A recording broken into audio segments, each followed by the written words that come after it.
नमस्कार स्टूडेंट्स, आज अपने करने जा रहे हैं कोर्डेटा के अंदर BSc second year BSc BEd second year का पार्ट 32 नंबर पार्ट यानी 32वां लेक्चर आज अपने करने जा रहे हैं। और अपना जो बुक चल रही है वो है कोर्डेटा। कोर्डेटा के अंदर अपने टैक्सोनॉमी पढ़ रहे हैं, टैक्सोनॉमी कैरेक्टर्स पढ़ रहे हैं, जितने भी क्लासेज हैं कोर्डेटा की उनकी। तो उसके अंदर अपने कल जो शुरू किया था, जो 31 नंबर जो अपना पार्ट था उसके अंदर अपने शुरू किया था स्तनधारी या मेमेलिया क्या है। तो देखिएगा स्टूडेंट, मेमेलिया के बारे में मैंने कल बताया था, थोड़ा सा मैं हल्का सा आपको टॉपिक के बारे में बता देता हूँ कि अपने क्या पढ़ रहे हैं। तो हमने कल जिक्र किया था कि स्तनधारी या मेमेलिया क्या होते हैं। तो मेमेलिया की परिभाषा आपको बताई थी कि मेमेलिया वे जंतु जिनमें मेमेलरी ग्लैंड पाई जाती है, स्तन ग्रंथियाँ पाई जाती हैं, वो सारे के सारे जंतु क्या कहलाते हैं, स्तनधारी कहलाते हैं। स्तनधारी जो जंतु हैं ये बहुत विकसित प्रकार के जंतु हैं, जितने भी कोर्डेट हैं उनमें, क्योंकि इनका जो मस्तिष्क है वो बहुत अधिक विकसित है, उसका आयतन अधिक होता है। उसके अलावा सबसे बड़ी जो बात है कि स्तन ग्रंथियाँ तो पाई जाती है, साथ में इनके ऊपर जो है शरीर पर हेयर्स भी पाए जाते हैं, यानी बाल भी पाए जाते हैं। तो बाल पाए जाना और स्तन ग्रंथियों का पाए जाना ही स्तनधारियों के मुख्य कैरेक्टर हैं। अब आपको मैं स्टूडेंट्स बता देता हूँ कि जो स्तनधारी जितने भी हैं इनका जो उद्भव हुआ था ट्रायसिक काल के अंदर हुआ था। और ऐसा माना जाता है कि थ्रेप्सिड जो एक थ्रेप्सिड्स जो थे ये सरीसृपी थे, इनसे ये माना जाता है कि उद्भव हुआ है किसका, स्तनधारियों का। किसका उद्भव हुआ है, स्तनधारियों का उद्भव हुआ है।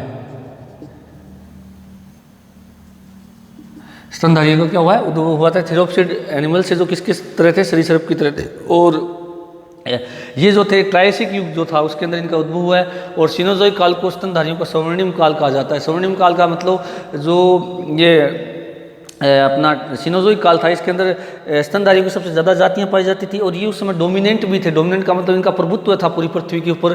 कौन से काल में, सीनोजोइक काल में। तो उद्भव हुआ ट्रायसिक काल में।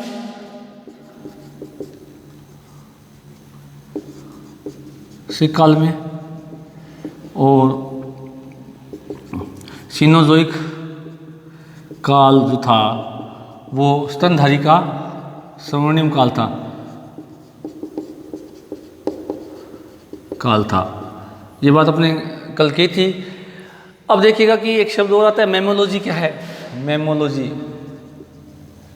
तो कन्फ्यूज होने की जरूरत नहीं है। मेमो शब्द आ गया, मेमो का अर्थ होता है स्तन ग्रंथियाँ, और स्तन ग्रंथियों का मतलब क्या है, स्तनधारी। तो स्तनधारियों का अध्ययन विज्ञान, जंतु विज्ञान की शाखा में किया जाता है, उसको क्या कहा जाता है, मेमोलॉजी कहा जाता है। क्या कहा जाता है, मेमोलॉजी।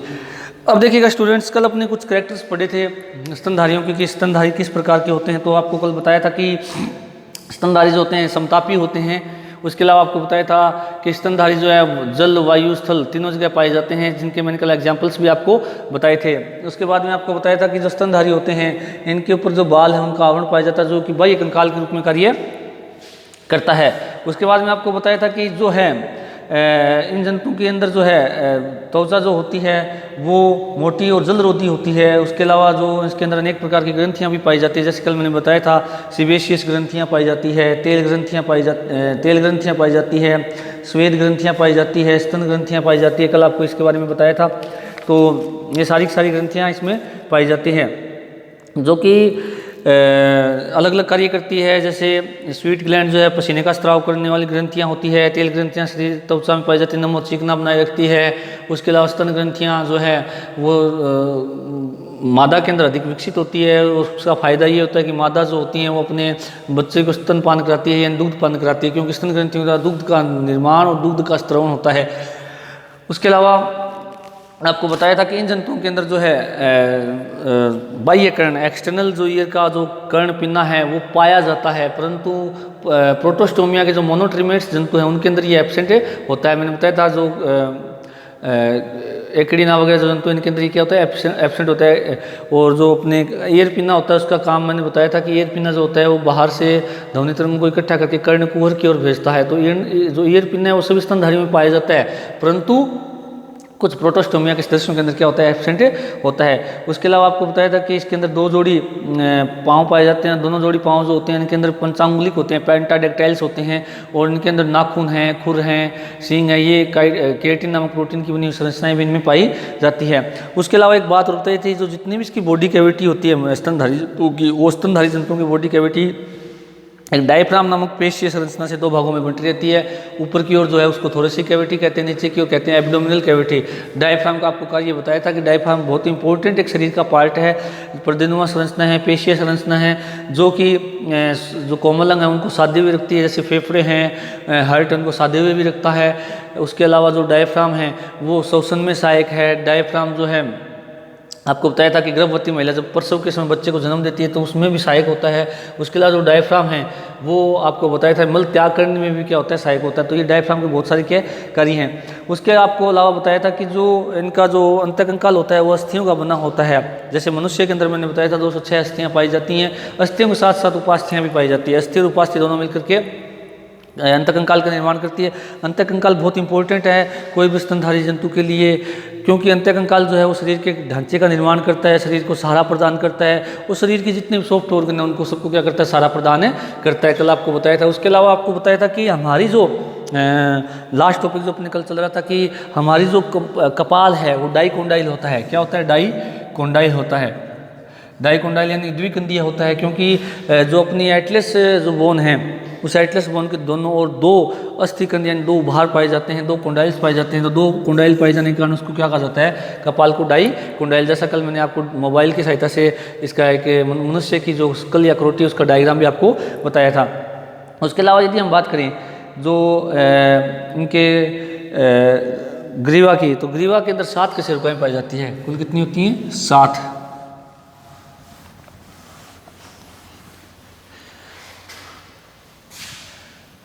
ग्रीवा में 7 कशेरुकाएँ पाई जाती है। नेक्स्ट टॉपिक की अगर हम बात करें, पाई जाती है।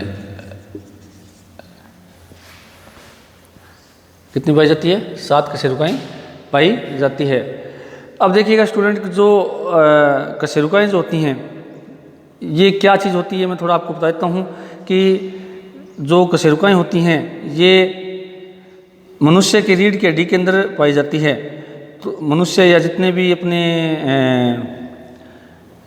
स्तनधारी जंतु हैं, क्योंकि मैंने कल एक बात बताई थी कि आपको जो वर्टिब्रल कॉलम है वो क्या होता है, क्योंकि मैंने बताया था कि कोर्डेड जो जंतु होते हैं, इन कोर्डेड जंतुओं के अंदर क्या होता है कि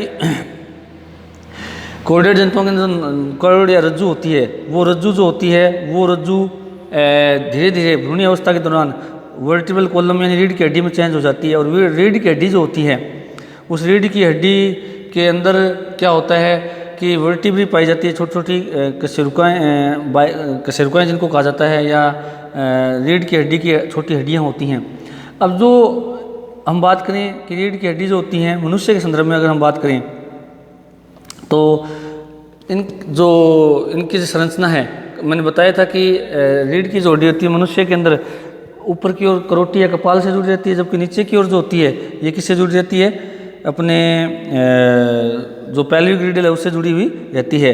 तो पैल्विक ग्रिडल से क्या रहती है, जुड़ी हुई रहती है।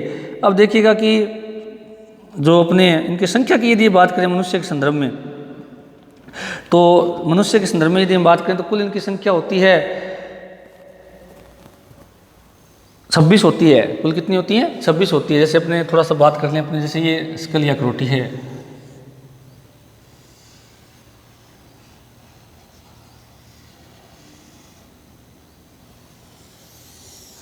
इस तरह से होती है रीढ़ की हड्डी अपनी।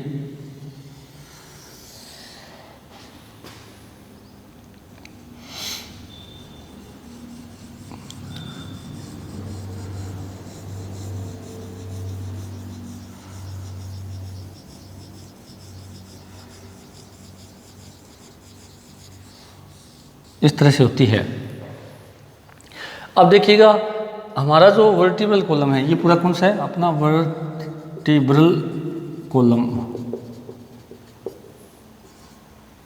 ये स्कल या करोटी होगी। अब देखिएगा स्टूडेंट्स कि कुल कितने भाग होते हैं, तो मैं आपको बताता हूँ 7 ग्रीवा कशेरुकाएँ होती हैं, 12 वक्षीय कशेरुकाएँ होती हैं, 8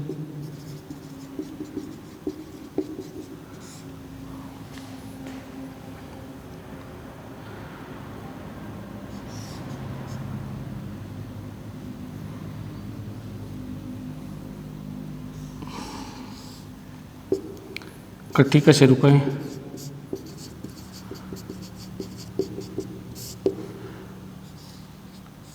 त्रिक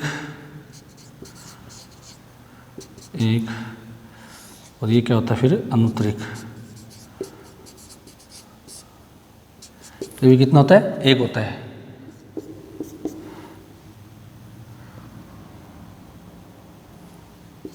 ये कुल कितनी होती है? 5 होती है।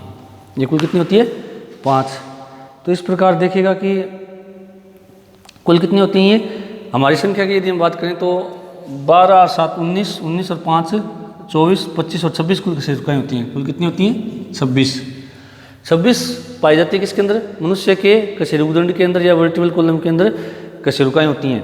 अब यदि हम बात करें कि टोटल, यदि हम बात करें टोटल की, यदि हम बात करें तो टोटल अपने अंदर होती है 12, 7, 19 और 5, 24, 24 और 5, 29 और 4, 33 होती है। टोटल क्या होती है? 33। कैसे होती है थोड़ा सा आपको मैं बताता हूँ, उसके बाद में अपने इसकी बात करते हैं। ग्रीवा जो होती है नेक वर्टिब्री कहते हैं, इनको क्या कहा जाता है? नेक वर्टिब्री या नेक के अंदर पाई जाने वाली, जिनको सर्विकल भी कह सकते हैं। क्या कह सकते हैं? सर्विकल भी कह सकते हैं। इंग्लिश में क्या कहते हैं? Cervical vertebrae. इसको कहते हैं थोरेसिक, इसको कहते हैं लंबर, और इसको कहते हैं सैकेरम, इसको कहते हैं कोक्सा। कौन से कहते हैं?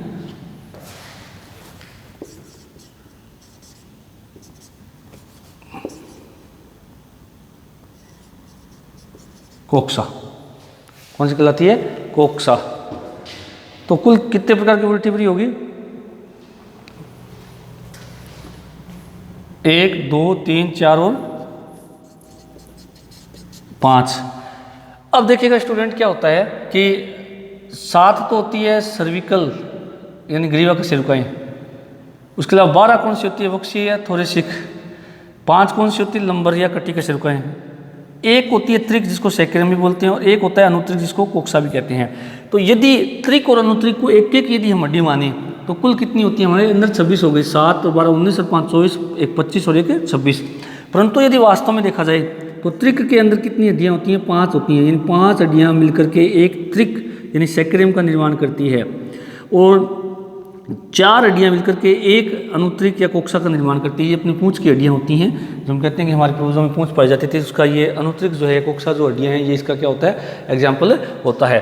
तो कहने का मतलब देखिएगा स्टूडेंट, तो कुल अगर हम है कितनी होगी? 26। और यदि हम त्रिक और अनुत्रिक की हड्डियों को अलग अलग जोड़ें तो कुल कितनी हो जाती है? 33 हड्डियाँ हो जाती है। तो अपने 26 हड्डियों की यदि हम बात करें टोटल में, तो ये अपनी ग्रीवा यानी गर्दन वाले भाग में पाई जाती हैं, ये वक्षीय भाग में पाई जाती हैं, ये कटी यानी पेट वाले भाग में पाई जाती है, और त्रिक और अंतरिक जो हमारे पूंछ वाला जो भाग होता है, जो हमारी श्रोणी मेखला, नीचे यहाँ श्रोणी मेखला होती है अपनी, यहाँ क्या होती है? पेल्विक ग्रिडल होती है, उसमें ये फिट रहती है। कौन सी? त्रिक और अनुत्रिक। अब देखिएगा तो ग्रीवा में कितनी कशेरुकाएं पाई जाती हैं? 7। 7 में से हमेशा ध्यान रखना कि ग्रीवा की जो वो पहली वर्टिब्री को हम एटलस बोलते हैं, और दूसरी को क्या कहते हैं? एक्सिस बोलते हैं। एटलस और एक्सिस जो है वो खोपड़ी के अंदर फिट रहती हैं। एटलस के कारण अपना जो है गर्दन आगे पीछे होती है, जबकि एक्सिस के अंदर के कारण क्या होता है? दाएं बाएं होती हैं। तो याद रखना, सर्विकल वर्टिब्री की संख्या कुल कितनी होती है? 7 होती हैं। मनुष्य के संदर्भ में यदि बात करें, थोरेसिक की 12 होती है, लंबर की 5 होती है, एक सैकेरम होता है, एक क्या होता है? कोक्सा होता है। और सर्विकल की पहली हड्डी का नाम क्या होता है? वर्टिब्री का नाम एटलस, और दूसरी का क्या नाम होता है? एक्सिस होता है। तो ये बात मैंने यहाँ लिखी है कि ग्रीवा में कितनी कशेरुकाएं पाई जाती है? कुल कितनी होती हैं? 7 कशेरुकाएं होती हैं। उसके अलावा यदि हम बात करें, जंतुओं में दांत जो होते हैं, थिकोडोंट होते हैं, एटेरोडोंट होते हैं और डाइफाइडोंट होते हैं। यदि हम दांतों की यदि बात करें,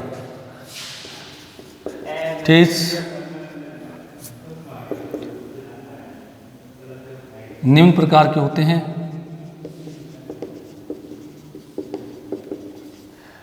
थिकोडोंट, हेटेरोडोंट व डाइफायोडोंट, यानी गर्तदंती, विषमदंती और द्विवारदंती। द्विबार दंती। अब द्विबार दंती भी कह सकते हैं, और कुछ जंतु पॉलीफायोडोंट भी होते हैं, पॉलीफायोडोंट भी होते हैं, जिनके कुछ दांत होते हैं, जिनको हम कहते हैं बहुबार दंती, बहुबार दंती। अब देखिएगा कि मोस्टली जब हमने अगर बात करें दांतों की विशेषता, तो थिकोडोंट गर्दंती का मतलब क्या होता है, वैसे पहले बताया हुआ भी है कि जब दांत मसूड़े और अस्थियों के बने हुए गड्ढे में स्थित रहते हैं तो उनको क्या कहा जाता है, गर्दंती। इस प्रकार से यदि हम बात करें, यूँ अगर दांत स्थित रहते हैं तो उनको क्या कहते हैं, गर्दंती। ये स्थिति क्या होगी, गर्दंती स्थिति होगी। ठीक है। हेटेरोडोंट यानी विषमदंती का मतलब क्या होता है कि विषमदंती में क्या होता है कि कुछ जंतुओं में हमने पीछे देखा कि दांत जो है समदंती होते हैं, सारे दांत आकार, आकृति और कार्य के आधार पर एक जैसे होते हैं, तो उनको समदंती कहा जाता है, परंतु यहाँ पर विषमदंती नाम है। इसका मतलब क्या हुआ कि दांत जो है अलग अलग प्रकार के होते हैं। जैसे मनुष्य की यदि हम बात करें तो मनुष्य के अंदर 4 प्रकार के दांत होते हैं, कार्य के आधार पर और संरचना के आधार पर। इंसाइजर आपने नाम सुना होगा,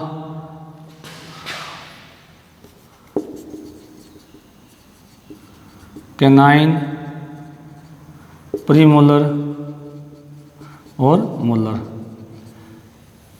इंसाइजर, कैनाइन, प्रीमोलर और मोलर, ये 4 प्रकार के दांत पाए जाते हैं। तो चारों प्रकार के दांत का कार्य भी क्या होता है, अलग अलग होता है। कोई काटने का काम करता है, कोई चीरने फाड़ने का काम करता है, कोई चबाने का काम करता है, अलग अलग प्रकार के होते हैं। और चारों की संरचना अलग होती है और चारों के जो कार्य हैं वो क्या होते हैं, अलग होते हैं। इसलिए हमारी दांत क्या है, समदंती ना क्या है, विषमदंती है। डाइफायोडोंट का मतलब क्या होता है कि जैसे मनुष्य की बात कर लें तो मनुष्य के अंदर दांत जीवन में 2 बार आते हैं, इसलिए हम क्या कहलाते हैं, द्विबार दंती या डाइफायोडोंट कहलाते हैं। तो मोस्टली जो मैमेलियंस होते हैं वो डाइफायोडोंट होते हैं। अब डाइफायोडोंट जो होते हैं, जो द्विबार दंती में हमने मनुष्य के संदर्भ में देखा भी है कि मनुष्य के अंदर एक बार प्रथम बार जो दूध या दांत आते हैं जो कि अस्थायी होते हैं, टूट जाते हैं, उनकी संख्या 20 होती है।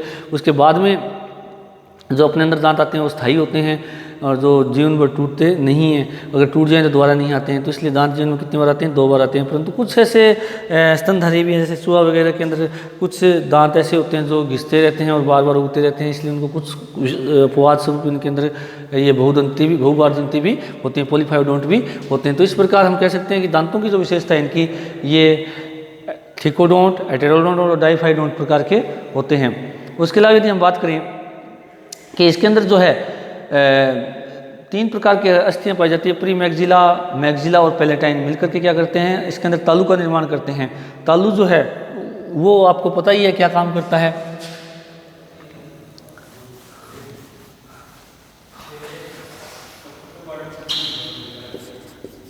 प्री मैक्सिला, मैक्सिला व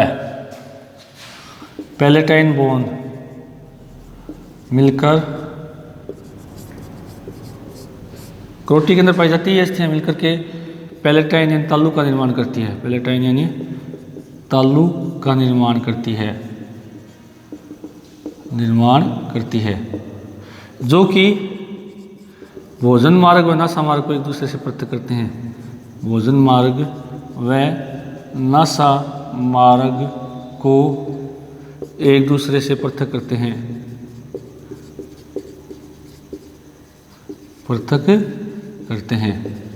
अब देखिएगा ये बात आपने यदि 12th क्लास के अंदर पाचन तंत्र यदि पढ़ा है तो पाचन तंत्र के अंदर ये बात डेफिनेटली आई हुई है, या पाचन तंत्र में आपने पढ़ा हुआ है कि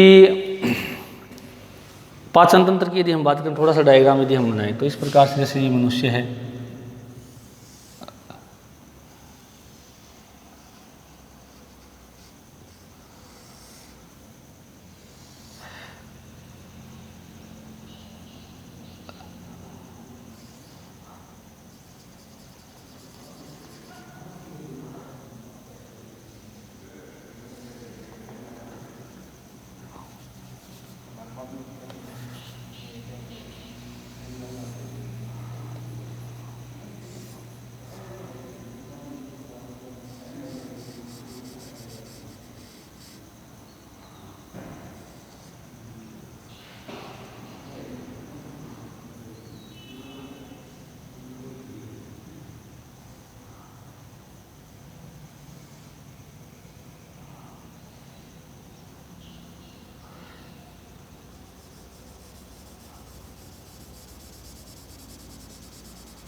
इस तरह से होता है, आपको पता होना चाहिए। ये पैलेटाइन या तालु एरिया होता है, ये माउथ होता है, ये टंग होती है, ये क्या होती है, टंग होती है। उसके अलावा ये एक्सटर्नल नेसल पोर, ये नेसल पथ या नेसल ट्रैक कह सकते हैं। यहाँ इंटरनल नेसल पोर होते हैं। अब देखिएगा स्टूडेंट्स कि मैं इसका जिक्र कर रहा हूँ कि प्री मैक्सिला, मैक्सिला और पैलेटाइन बोन जो है वो स्कल या क्रोटी के अंदर पाई जाती है, मिलकर पैलेटाइन या तालुर का निर्माण करती है, और जो कि भोजन मार्ग और नसा मार्ग को एक दूसरे से क्या करती है, पृथक करती है। अब देखिएगा एक दूसरे से पृथक करती हैं, तो अपनी यदि हम बात करें इसके, अब डायग्राम को देखें तो ये नसा मार्ग हो गया, और ये क्या होता है, भोजन मार्ग। नसा मार्ग और भोजन मार्ग के बीच में ये तीनों अस्थियाँ पाई जाती हैं, प्री मैक्सिला, मैक्सिला और पैलेटाइन अस्थियाँ पाई जाती है। तो ये तीनों क्या करती है, भोजन मार्ग और नसा मार्ग को एक दूसरे से क्या करती है, अलग अलग करती है। अब देखिएगा कि ये मुख है, ये अपना बक्कल कैविटी है, ये एरिया कौन सा अपना बक्कल कैविटी, बक्कल कैविटी। तो बक्कल कैविटी की जो छत होती है उस छत के अंदर ये अस्थियाँ पाई जाती है। और देखिएगा उससे फ़ायदा क्या होता है कि पैलेटाइन जो बोन होती हैं या अपना जो पैलेटाइन या तालु होता है, पैलेटाइन या तालु इन तीनों अस्थियों का बना होता है, प्री मैक्सिला, मैक्सिला और पैलेटाइन तीनों अस्थियों का बना। ये एरिया जो मैंने ब्लैक रंग से डार्क किया, ये क्या अपना पैलेटाइन है या तालु है। तालु के अंदर ये तीनों अस्थियाँ हैं, प्री मैक्सिला, मैक्सिला और पैलेटाइन। अब होता क्या है कि कार्य भी क्या है पैलेटाइन का, पैलेटाइन के अंदर तालु रागियाँ पाई जाती है, यानी कुछ इस तरह से उभार और खांच संरचनाएं पाई जाती है, यानी स्मूथ एरिया नहीं होता। तो जिससे क्या होता है कि जो भोजन हम यहाँ बक्कल कैविटी में लेते हैं तो वो भोजन क्या है, लार मिलने से क्या होता है, एकदम चीकना हो जाता है। तो चीकना होने से क्या होता है कि वो मुख से बाहर आने की संभावना रहती है, परंतु पैलेटाइन के खुरदरा होने के कारण, तालु रागियाँ पाए जाने के कारण क्या होता है कि जो भोजन है वो जल्दी से बाहर नहीं खिसक सकता, उसको हम चबाते रहते हैं बक्कल कैविटी में आराम से। तो पैलेटाइन जो है ये भाग होता है, यानी बक्कल कैविटी का जो छत होती है उसको हम पैलेटाइन कहते हैं। पैलेटाइन के अंदर ये प्री मैक्सिला, मैक्सिला और पैलेटाइन तीनों अस्थियाँ मिलकर के भाग लेती है। और पैलेटाइन के ठीक ऊपर कौन सा मार्ग होता है, ये नासल पथ होता है, नासा मार्ग होता है। ये रहा नासा मार्ग, भाई नासा छिद्रों से खुलते हुए बाहर की ओर, और ये नासा मार्ग फिर अंदर अंतरनासा छिद्र में खुलता है, अपना ये फेरिंक्स वाला भाग में खुलता है। कौन से भाग में खुलता है, फेरिंक्स में। फेरिंक्स को वैसे ऐसा एरिया होता है जहाँ पर भोजन मार्ग और नासा मार्ग दोनों आकर के मिलते हैं। और देखिएगा पैलेटाइन या तालु का जो अंतिम भाग होता है वो कोमल होता है, उसको हम वल्वा यूँ कह सकते हैं कि कहते हैं, जो कि अपने सामान्य भाषा में कागलिया बोलते हैं। सामान्य भाषा में क्या बोलते हैं इसको, कागलिया बोलते हैं। ये भाग जो लटका हुआ होता है ये रहा, ठीक है। तो ये क्या करता है, ये सॉफ्ट भाग होता है, ये तालु का ही भाग होता है। तालु का पीछे का सॉफ्ट भाग होता है जिसको हम सामान्य भाषा में कागलिया भी बोलते हैं। इससे क्या होता है कि उसका वैसे वैज्ञानिक नाम उल्वा नाम होता है। तो ये क्या करता है कि जैसे भोजन हम लेते हैं तो यहाँ पर ये ऊपर की ओर खिसक जाता है। जैसे अंतःनासा छिद्र भोजन को जब निगलते हैं तो उस समय इस उल्वा से क्या होते हैं, भोजन के जो नासा मार्ग के जो अंतःनासा छिद्र हैं वो अंतःनासा छिद्र जो हैं वो उल्वा की सहायता से बंद हो जाते हैं, जिसके कारण क्या होता है कि भोजन मार्ग में न जाकर श्वास मार्ग में न जाकर के कहाँ जाता है, फेरिंक्स में आ जाता है। तो पैलेटाइन का आगे का भाग सॉफ्ट होता है जिसको उल्वा बोलते हैं, और सामान्य भाषा में जैसे हम कागलिया बोलते हैं। तो इसका काम क्या है कि जब भोजन बक्कल कैविटी से होते हुए गुजरता है तो जिससे क्या होता है कि ये भाग ऊपर की ओर उठ करके नासा मार्ग को बंद कर लेता है, और अंतःनासा मार्ग को बंद करने से क्या होता है कि भोजन नासा छिद्र में न जाकर के कहाँ चला जाता है, फेरिंक्स में चला जाता है। तो ये आपने ऐसा पढ़ा हुआ है। तो ये मेरा बताने का मकसद यहाँ पर ये था कि जो ये पैलेटाइन जो हमने ब्लैक स्पॉट किया, ये पैलेटाइन होता है, हार्ड पार्ट होता है, बक्कल कैविटी की छत होती है, और इसका काम क्या है, नासा मार्ग और भोजन मार्ग दोनों को क्या करना है, एक दूसरे से अलग करना, ताकि भोजन जो है वो फेरिंक्स में चला जाए, नासा मार्ग में न जाए। ये काम इसका होता है। तो अब यदि हम बात करें नेक्स्ट पॉइंट की, नासा मार्ग में टर्बाइनल बोन पाई जाती है। कौन सी बोन पाई जाती है, टर्बाइनल अस्थि पाई जाती है। अब टर्बाइनल अस्थि का शब्द क्या है, टर्बाइनल शब्द में टर्बन से, टर्बन का अर्थ होता है घुमावदार पगड़ी। टर्बाइनल का अर्थ क्या होता है, टर्बन का अर्थ होता है घुमावदार या पगड़ी नुमा संरचना। अब मैं आपको बताता हूँ कि हमारा नासा मार्ग के अंदर हमारे इस जगह इस तरह से घुमावदार अस्थि पाई जाती है। उस घुमावदार अस्थि का फायदा क्या होता है कि जो इसके ऊपर वैसे तो यूँ कह सकते हैं सीलिएटेड और म्यूकस ग्लैंड युक्त मेम्ब्रेन पाई जाती है। तो इसका फ़ायदा क्या होता है कि वो मेम्ब्रेन जो है इसके ऊपर चढ़ी हुई रहती है किस टर्बाइनल बोन पे, और टर्बाइनल बोन पे एक मेम्ब्रेन और पाई जाती है जिसको सिनेडेरियन मेम्ब्रेन भी कहते हैं, जिसको क्या कहा जाता है, सिनेडेरियन मेम्ब्रेन भी पाई जाती है। तो वो दोनों मेम्ब्रेन इसमें पाई जाती है। तो टर्बाइनल बोन घुमावदार होने के कारण क्या होता है, जो वायु बाहर से जाती है उसका तापमान शरीर के तापमान से अलग होता है।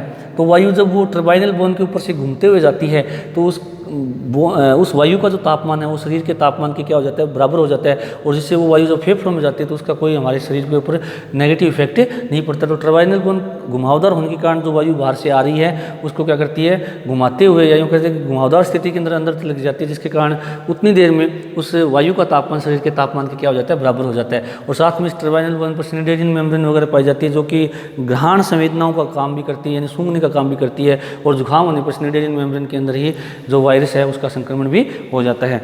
अब अपने जो कल की क्लास में जो मेमेलिया के बच्चे हुए करैक्टर हैं उनके अपने बात करेंगे। Thank you.